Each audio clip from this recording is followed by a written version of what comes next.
Let's talk today about protecting your data without losing its value. Are there some certain better techniques that can help you safeguard the data, any data, not necessarily personal data, but definitely personal data?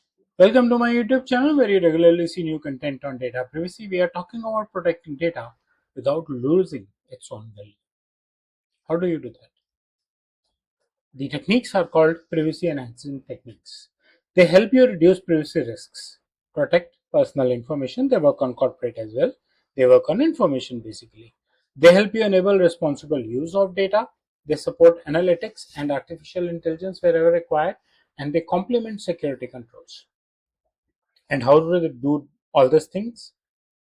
Very simple. They protect. They have their own different norms and standards, and we'll come to that. So that the data, when they are in the organization, in their storage, or when it is in transit, is protected in both the cases. Why do we need them? Because we need to make sure that the data is protected. It can be read, it can be identified, it can be shared more safely.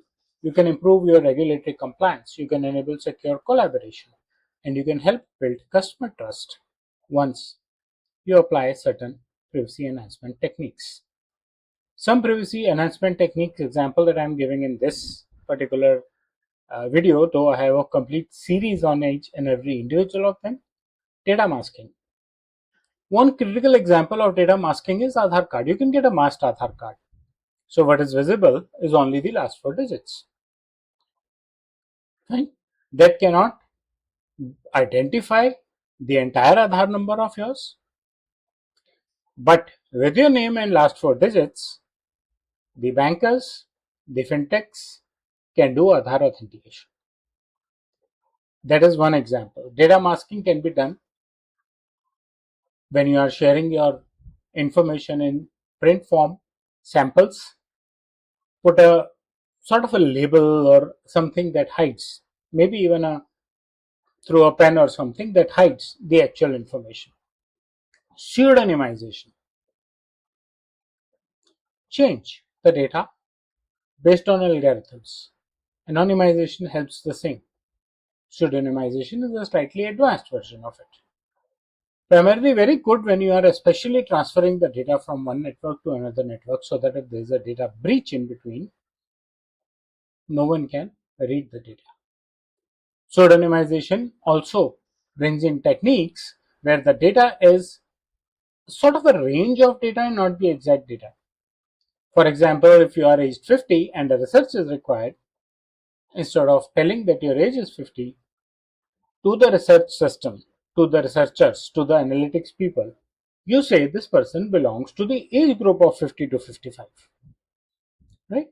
So in a way, you are sharing information that he needs for working, but you are not sharing it in exact form that it can be misused. It can even identify the original owner of the information.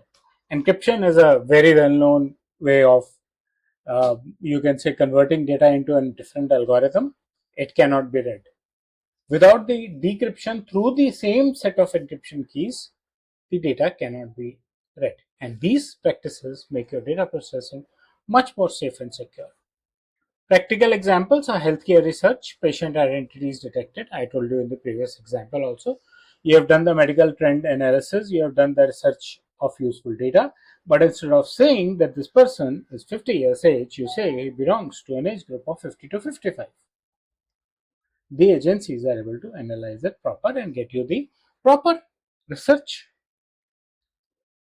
analysis based on the age groups, not on the exact age. Key takeaways: privacy and innovation have to coexist. You need to protect your data while you want to enable the value of the data. So you're not losing the value, the data stays protected. Choose the technique based on the kind of risk you are having. Encryption is one of the very common things, and even operating systems support that. Privacy enhancement techniques are a way to strengthen the digital trust. I hope you like the content of the video. Please press the bell and the like icon, subscribe to my channel, and share your feedback in the comment section. Thank you.